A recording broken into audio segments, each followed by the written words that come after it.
failures, which there's a long list, he took 6 months to appoint his ministers. That's not good. And most of them are incompetent. Not one of these ministers stood out for doing an exceptional job. We still don't have stable electricity across the country. We still don't have good roads across the country. We still don't have running water across the country. And security has gotten worse. In fact, some people will argue that there's no security anymore in Nigeria. Also, Buhari made himself the Minister of Petroleum. That's just wrong. You're already president. And you know, Obasanjo did the same thing. He was president, he was petroleum minister, and also the Minister of State for Petroleum. They used to call him Trinity at the time. I don't think that Nigerian president should continue in that pattern. Also, Buhari's government rescued some Chibok girls, and majority of Dapchi girls were returned by Boko Haram. Of course, they must have negotiated something for Boko Haram to bring them back, but we still have Leah in custody of Boko Haram, as well as some of the Chibok girls. They're not even talking about them anymore. Now, a number of Red Cross workers were also killed by Boko Haram because no one rescued them. Buhari's government did not do enough to rescue them like they would have if they were Buhari's family members, because those people were kidnapped months before they were executed. Also, Buhari has failed to defeat Boko Haram as he promised that he would during the elections. US estimated that there are more than 6,000 Boko Haram fighters as of 2015. So by now, there will probably be more than that, and we now have 2 factions of Boko Haram. Meanwhile, he claimed that he has defeated Boko Haram at least 4 different times. So he also asked for $1 billion to buy weapons for our soldiers, but our soldiers are now releasing videos exposing the fact that they have no weapons to fight Boko Haram, that they have no weapons that match that of Boko Haram. Without weapon, we are not a soldier. Weapon makes us to be a soldier. Let them provide the weapon and we fight the idiot out. But it's not that they will give me this and then they will come with something more than this times 3. Oh boy, I know. I have blood in myself, so blood runs through me. So we just have to go. We are going home. Let us go and do the new year with our family. If the army is ready, let them call us back with the adequate weapon. So we don't know what Buhari has done with the $1 billion. For months, we've been asking him to explain. Now, his failure to provide adequate weapons for our soldiers has led to the death of too many of our soldiers. We imagine a soldier will be in the war front, no helmet, no first metal jacket, no enough ammunition. In this situation, Papa, Mr. President, it's like you are not doing your work. We are dying. Our families are there. At the end of the day, they will not get anything. They will not compensate the family. And what shall we say about the herdsmen that have been killing people during Buhari's time? I personally believe that the biggest failure of this administration has been having no regards whatsoever for human lives. Like, they are not even moved. At least 20,000 people that didn't have to die have died under Buhari's watch. 20,000 of his citizens from Boko Haram killings, herdsmen killings, and so on and so forth. Several towns and villages have been completely wiped out by herdsmen in Nigeria, and Buhari has refused to declare these herdsmen as terrorists. He declared IPOB as terrorists, by the way, in 2017, even though they did not kill anybody. Now, people believe that if the herdsmen were not Fulani like himself, a lot of people believe that he would have declared them as terrorists, but he has refused to. These herdsmen displaced more than 80,000 people in Benue State alone, and I'd like to thank you guys. Thank you so much for donating money, making it possible for us to feed thousands of them. Thank you so much. Which brings me to my next point, which is the fact that Buhari's biggest problem, I think his biggest weakness, is tribalism and nepotism. He has appointed mostly northerners in key positions of security in Nigeria, in key positions of authority, in key positions of security in Nigeria. I have absolutely nothing against northerners, but you don't put your own people alone in positions of authority, in positions of power, if truly you have the interest of the whole country at heart. If you have the national interest at heart, you don't do that. We need a president that would make everybody feel inclusive so that everyone feels represented. So Buhari is very tribalistic. He's not hiding it. Also, he surrounds himself with a few people that don't have national interest at heart. People like Mamandara. There has been several reports that these people don't tell him the truth. Even his wife cried out to BBC that the cabal are the ones controlling her husband. Instead of him to listen to his wife, by the way, he said that she belonged to the kitchen. And then let's talk about his fight against corruption, because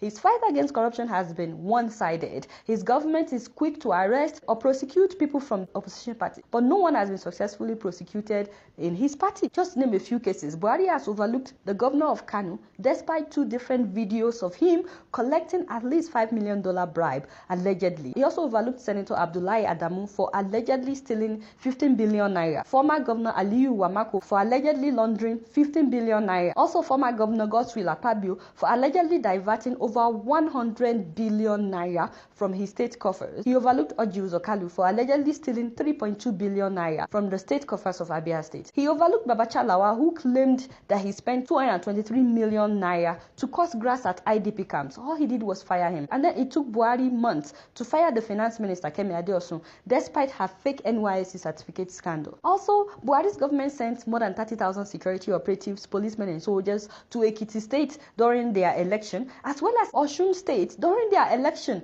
Why? This was something that he criticized Goodluck Jonathan for, especially when we need the soldiers to be fighting Boko Haram. And also, why cancel Osun's election when his party did not win? Whether he has anything to do with this or not, he didn't say anything about it while it was happening. Not only that, recession has never been so bad in Nigeria. Even now that they said that recession is over on paper, people are still hungry. In Buhari's time, Nigeria surpassed India in extreme poverty ranking. You guys don't understand. India is a country of 1.3 billion people, which means that they have 1.2 billion more people in India than we do. So how can we surpass them in poverty? This is serious. Millions of people either lost their jobs or didn't get paid, some of them for a whole year. Since Buhari became president, suicide rates in Nigeria went up like crazy. According to the World Health Organization, Nigeria is now number 5 on the annual suicide list. That's heartbreaking. Lastly, Buhari hasn't seen the need to either build us good hospitals or equip the ones that we have, simply because he is able to travel abroad for treatment.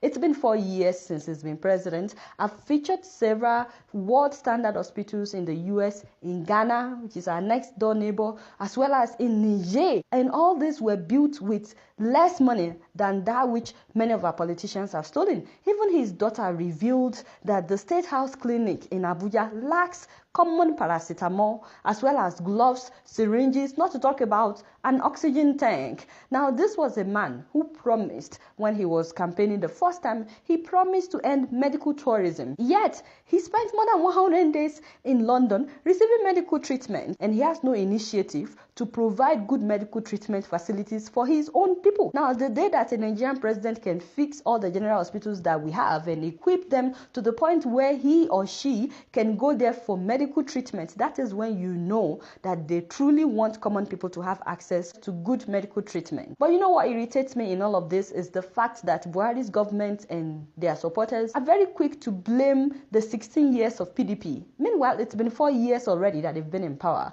Unfortunately, when Buhari or his supporters see this video, instead of working on the issues that I've raised, as usual, they will just say that I've been paid by the opposition. When I talk about what the opposition is doing that is not right, they will say I've been paid by the ruling party. Addressing these issues doesn't mean that I'm attacking him. I'm just saying the truth. Which brings me to one more point. Several journalists and activists, as well as people who have spoken out about his conduct, were arrested. Even now, some of them are still in prison. It doesn't matter whether they are in the opposition or not. This is wrong. This should not be happening. It doesn't matter whether he's in the opposition or not. They even tried to censor social media in Nigeria. Bring Back Our Girls protesters were harassed by police. Their leader, Obiese Ezili, was detained. How do you bring armor tanks to stop protesters? It doesn't make sense that you refuse to equip the soldiers, but you're using armor tanks to go after protesters. Also, how do you fire tear gas at people that are protesting on behalf of kidnapped girls? More than 100 IPOB women were also jailed for a week towards the end of last year for protesting the whereabouts of Nnamdi Kanu.